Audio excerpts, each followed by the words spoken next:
Recording? Awesome. All right, so we're going to video this. So I've set up one helicopter, the Tron 5.5, and got the basic setup done. It's not, the mixers are not done, and the maiden flight, of course, is not done. But from what I've learned on it, I believe you can take the CLI from one and move it over to others and make the setup a lot quicker.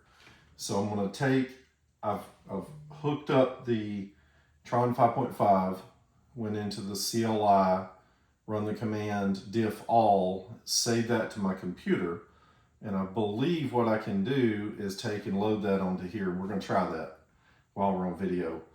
So this is the Rotorflight. It's already set up. This nexus has never been plugged in before, so it's a brand new one straight out of the package. I did take the RP3H, and I did go ahead and set that with my binding phrase, and I flashed the new firmware onto it and got it linked, and so it should connect straight up to my radio. All right. I just want to get a comparison too, to see how this does compared to something like VBAR. Okay, so I get a notification. I'm going to close that because the first thing I want to do is update firmware. Go here. It auto detected the nexus. So I'm going to select releases. It auto selected the latest release.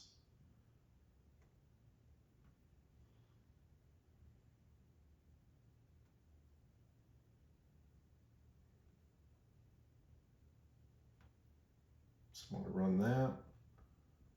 Flash firmware.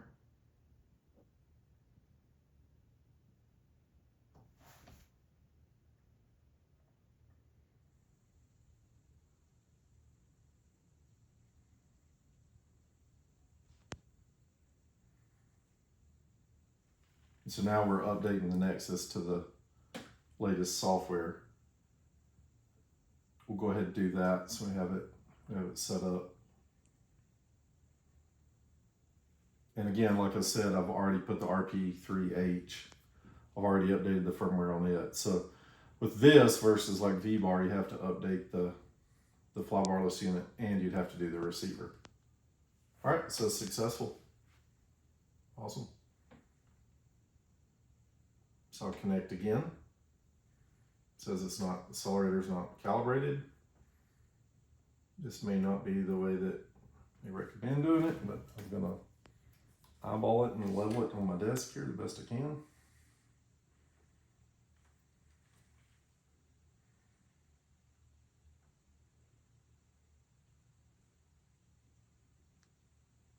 Okay, that's calibrated.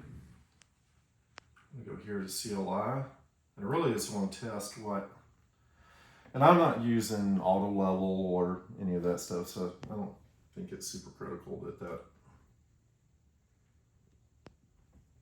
is set perfectly level. All right, load from file. We'll select the Tron, open it. And what you can do here is you can go in and edit. So like this says name Tron 5.5, we'll change that to raw 500. And what I'm doing now is I'm just looking through to see if there's anything that I don't want to copy over. So this servo here, where I have the center set, I do want to leave this 750, 350, but I'm going to change these others here to 1500.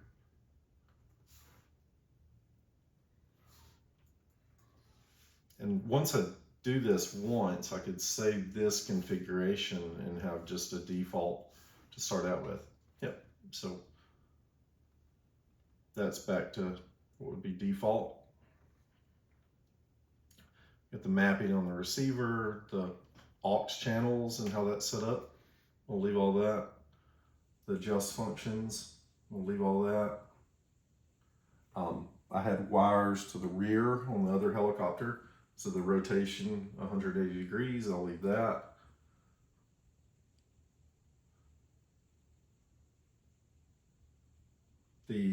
what I've enabled as far as telemetry and remapping here's another place that says set name.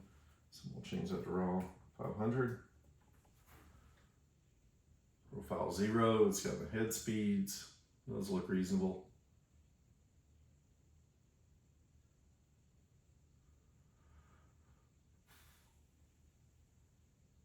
All right, I'm gonna run it, see what happens.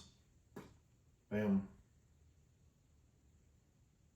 I do know when you make changes here, you have to hit save, and it looks like it cycled because of that. All right, so now directions on the helicopter are correct. That's right. Yep, that's looking correct. All right, we got that. Let's try the transmitter now.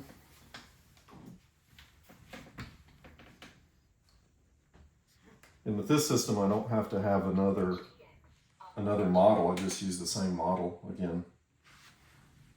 And if I flash the receiver right, it should pick it up. So I'm gonna unplug it. So I think it goes into Wi-Fi mode after a few minutes. Yeah, it picked it right up. I'm linked. And if I look here, 1500, 1500, 1500, all that looks right. My arming switch is correct direction. And none of this was set before. So this is just using the same model. I named the model Rotorflight, and it's using the same one that I used on the other one. So yeah, so far so good. Configuration, craft name, raw 500. Just from first glance, serial port, ESC telemetry. Everything's looking good here. Receiver.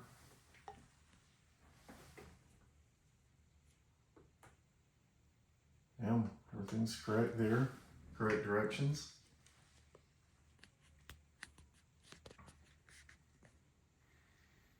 All the settings here match up.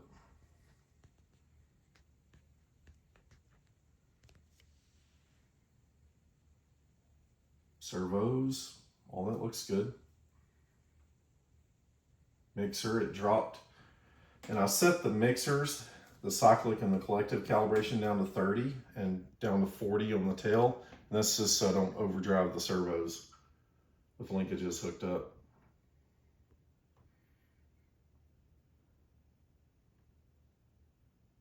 The head speeds. Yep, and profiles change. Head speeds look right. Modes. Arms working.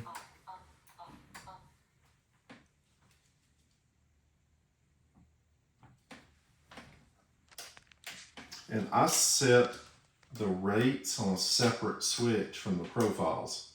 So the profiles is what you adjust your PIDs in, and then the rates are what you set your rotation rates at. So I set them on different switches to try, because I want to see if I can just run different head speeds and get to a rate normalized that I like. That's the way I normally run the V-bar. Yeah, everything looks good. All right, so let's plug in some stuff.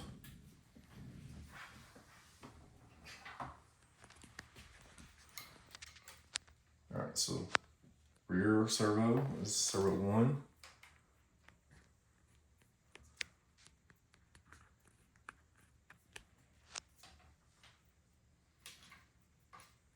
Then it glows clockwise from there, so I think that one's servo 2.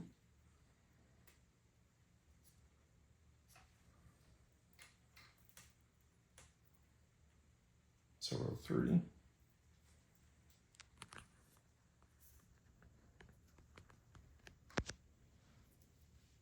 Then I have my ESC line.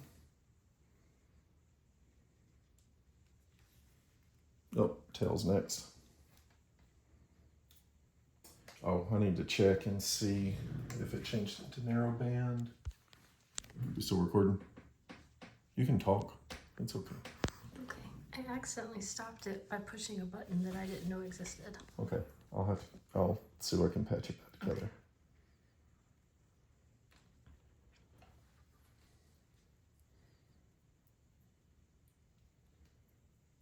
All right, so got ESC plugging in right now. And then I took the extra, I went ahead, I don't like running the 2 plugs. I do that on my V-bars and all the others too, but I went ahead and took the extra connector on and just put the RPM wire straight into the same plug as the extra BEC line. So I'm plugging that into RPM. And then I used the Hobbywing cable for connection to V-bar, and it plugs right into the DSM port. So if you were running Spectrum, you wouldn't be able to do this, but works fine with this. Seems to, unless we lit up magic smoke. All right, you ready, honey? I was born ready. All right, here we go.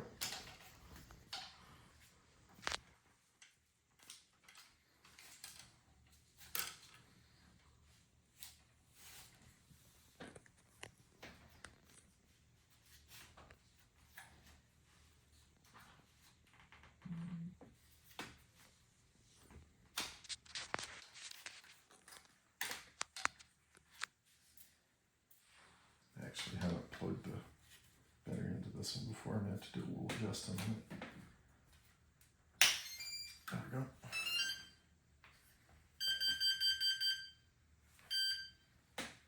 Okay. Low battery, 22 volts, battery critical, 10%. Cool. Telemetry's working. Low battery, 22.5 volts. Cool. All right, so if I go up on the stick. Low battery, 22.5. All right, so to check this properly, I need to enable servo override. And then I need to slide all of these up. 22.5 volts. Okay, that went up. That went down. So number 2 is backwards. Low battery, Okay. 22.5 Number 3 went down, so number 3 is backwards. Down. And I guess on the Tron 5.5, the arms point to the inside, so it makes sense that 2 and 3 are backwards between it. And then if I go positive, I think on this it should be towards the tail. Low battery. Do you see which way that moved, honey? 22.5 volts. Yeah, it did move towards the tail. That looks right. All right, disable servo override.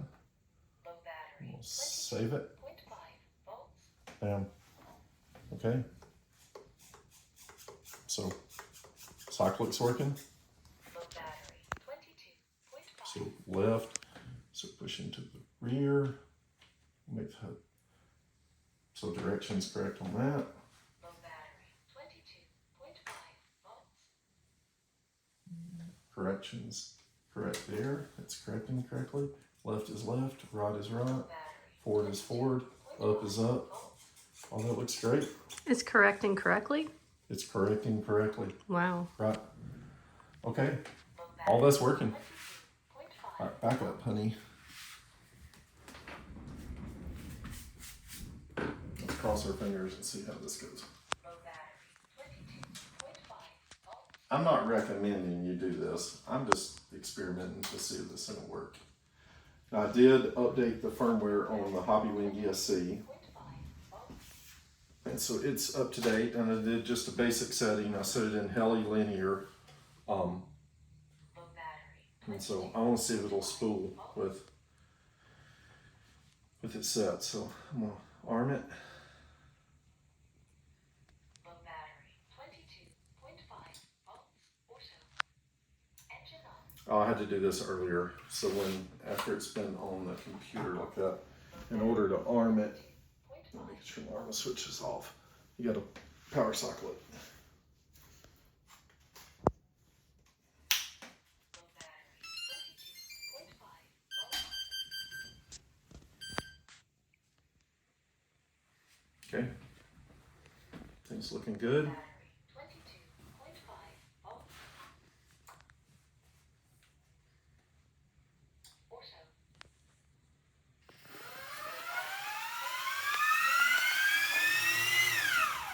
All right. So my ESC is reversed. So I'll need to reverse that, but let's just spool it up and spin it one way.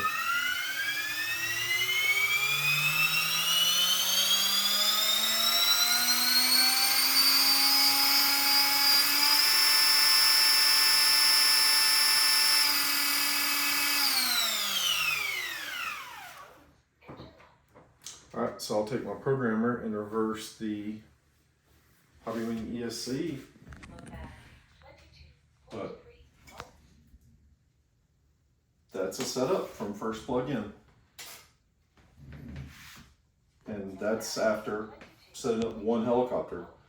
So if you got used to this system, you could set up your own parameters that you like, your own basic setup, and when you build a new helicopter, load those into it.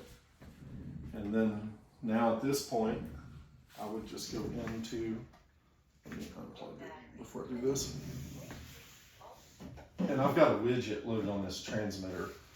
You can see here, it's showing battery percentage, it's showing throttle percentage when it spools up. And I'm still playing with these settings, but it shows outputs of the channels, shows head speed, it shows throttle percentage. I like to see my throttle percentage because I can make sure that I'm, in the 80-85% once it does. When you power cycle the Nexus unit, it reads the capacity, or it measures the capacity. That's why this is showing 99%. But when I charge up a battery and put it in, it would read correctly. I'm glad the alarm is giving me the low battery though as well. But all right, I'm gonna go ahead and pull the battery out.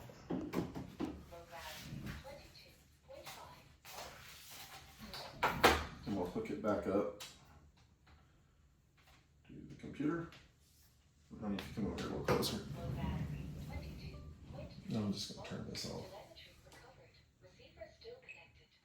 So quiets down.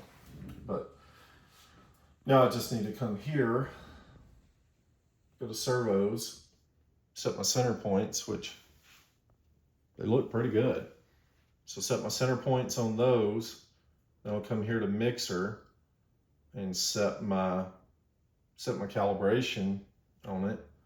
Basically like in V-bar, how you would set your pitch and your 8 degrees. I'm gonna set that here. And then my head speed already loaded in that file. So now it's really just doing the filters and doing the tunes on it. But no, pretty quick. All right, so there's a couple things I didn't bring up on the last video or last recording. I'll merge these together and try to get them to where they're in one YouTube video. But a couple things I missed. I want to make sure I cover these because I'm not looking to really paint Rotorflight in a pretty picture, or I'm not affiliated with any of these companies. I'm not a sponsored pilot, just a person who enjoys the hobby. So not really doing that. Not trying to paint this to look rosy. Don't really know how I feel about it yet. I do like my V-bar. I've got 500 flights on it now, but just really interested in this new system. But a couple things I want to point out. So I did take the Bluetooth dongle, and if you don't have one of these things are awesome because you just plug that in, you can update firmware right from your phone, adjust parameters and all that stuff. I really love the way V-bar lets you forward program from the radio. I hope someday Rotorflight gets that, but not holding my breath for it. But this right here makes it pretty good. You can plug that in. I just used the fan port right here, plugged it in. I did unplug the ESC from the flybarless just to be careful, and unplug the telemetry. So I reversed the direction on the motor. So two things I wanted to do is the ESC setup, and then the other thing is I did not change the gear ratio from the Tron. So I didn't change it. Now, and this is one thing, so if you haven't built one, SABs have the best manual, it seems like, of any helicopter. But one thing I wish they would do is put the pulley sizes for the tail, and they don't do that. So I had to count those, and it's not fun trying to count that pulley up in here. But I come up with 104 on the front and 27 on the rear, and then here they do show the 94 teeth on the main gear and 17 on the pulley. So I'm going to input those numbers right now live on the video since I did the rest live. So now I'm going to go over to Rotorflight. Bam. I'm gonna plug it in, and my wife left, so I'm videoing this myself. All right, it popped up, pulled it straight in. All right, so we'll go to the motors tab. Now, I'm gonna override the motor. We'll slide this up to 100. This is gonna override, and it's 99, so I'm going up a little bit. I want to calibrate it to the end if I can. Yep, still not there. 100, okay. So now, what I need to do is plug this in, plug this battery in, and I have the blades off. Make sure if you're doing this, you got the blades off. Bam, wait for the tone. Bam, bam. Oh, come on, touchscreen work. Yeah, I didn't catch it in time. Gotta be a little quicker. If it goes that beeping, you missed it. And I don't know if it's necessary here because, whoa, you can zoom, that's for sure. Whoa, I don't like that. Yeah, if you zoom, it gets really goofy. Let's reopen it. Oh, clicked the wrong one. That's a Rotorflight black box. Okay. I'm still zoomed. What the crap? Oh, there we go. It's better. Come on, zoom out. Zoom out. Oh, that helped. The joys of working on a laptop on a touchpad.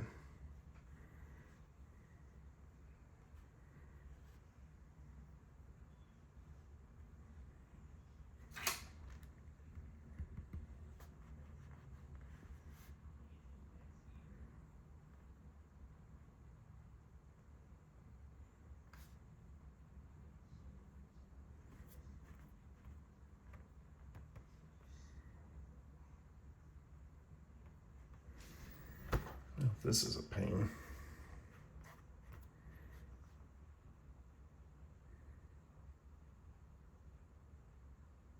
Oh, there we go. That is really fiddly. I can tell you I don't care for that. I'm at 90%. 120. All right, I'm gonna leave it right there. Yeah, that is fiddly. It's the nice thing about doing this live, you get to see exactly what I'm seeing. All right.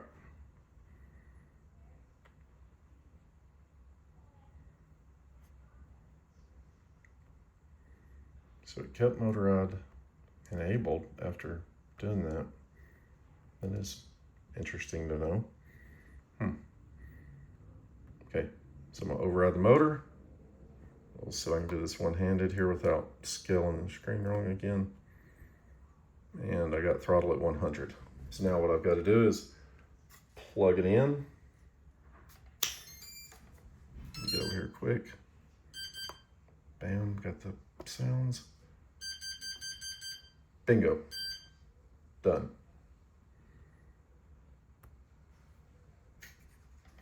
All right, so now my ESC is calibrated. Bam, awesome. Okay, now right here, we got those ratios. So on the main gear, we'll bump this up to 17.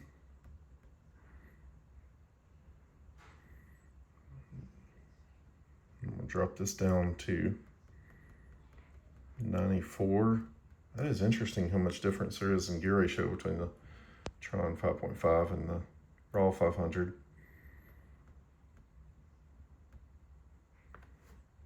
Which the Raw 500 uses just the 800 or the 800 kV. The other one I'm running the 900, the one with V-bar, but running the 1200 on the Tron 5.5. All right, so 1794, those are set.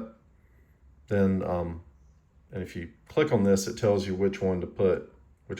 So tail gear first, then auto rotation. The way I wrote it down was front and rear here. So that means that on the auto rotation gear, I have a 104 on this model. And I'm using the thing, but you could probably type it into a 27 tooth tail pulley. Main pull count is an 8 pull, just like that one. So I'm gonna save it and reboot it. Bam. All right, let's try it out again. Still didn't charge the battery, so it's gonna be screaming at us this whole time, but let's give her a whirl. There's the radio. Make sure my arming switches up. Welcome to HTX. Engine off. Okay. We're gonna plug the Battery critical. 0% battery critical. plug it in. Battery 100%. Low battery 22.5. So when you look at this widget, Battery 17%. this graph is running off of the battery percentage. When you fire up the Low Nexus, battery, it is 22.5 giving you volts. it's giving you 0 milliamps used, and so it's calculating this based off of what you input, and Rotorflight is how many milliamps you want to consume. And that would be another thing that I need to set here, actually. So that is going to run off of the milliamps. All right, so let's unplug that. Let's connect up this. Glad I talked about that, because another little setting here need to look at. Power. And I've got it set at 3000, so I'm running 3300 batteries. So I'm gonna set that to like, let's do 2200. So when I've used 2200 milliamps, it will show as the battery at 0%, is my understanding. Kind of like the way V-Bar does. So I'm gonna play with that and validate it when I fly it and make sure everything looks good. So power socket it now. I'm plugging it. All right, so we got that. But again, so you have your voltage, but you definitely want some kind of alarm to see that if you did plug in a dead pack, just to make sure that you're not causing problems. And you set them at 3.75, probably shouldn't run this much lower than that. 22.5. But it'll be okay to spool up. All right.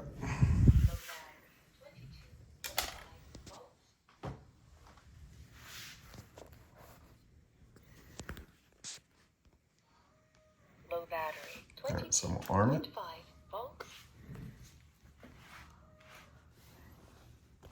Let's go to the next screen where you can see the head speed. Low battery. 22.5 volts. Auto.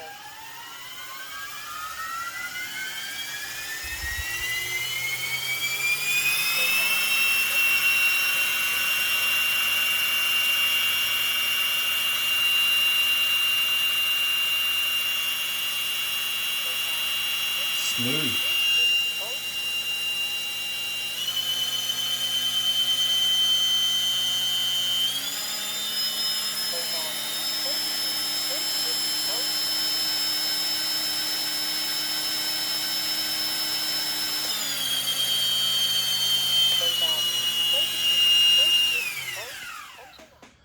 And so that's basic. That was the basic setup. The purpose of this video is not a tutorial. Jonas has this video. There's some good videos on RC video reviews as well. I've watched those in setting this up, but just wanted to give you a perspective of someone that's new to the system and just learning about how CLI works and learning about, hey, this is not my first helicopter. So once I get the configuration, the basic configuration, it's going to be the same pretty much between all the models with those parameters that you want to adjust. And my channel output's going to be the same and all those things. So you can really set that up one time in Rotorflight and then just load it in every time. I assume if you go to another firmware, you probably need to validate and make sure that all of those work properly. But just just a little quick overview. Hope this helps you.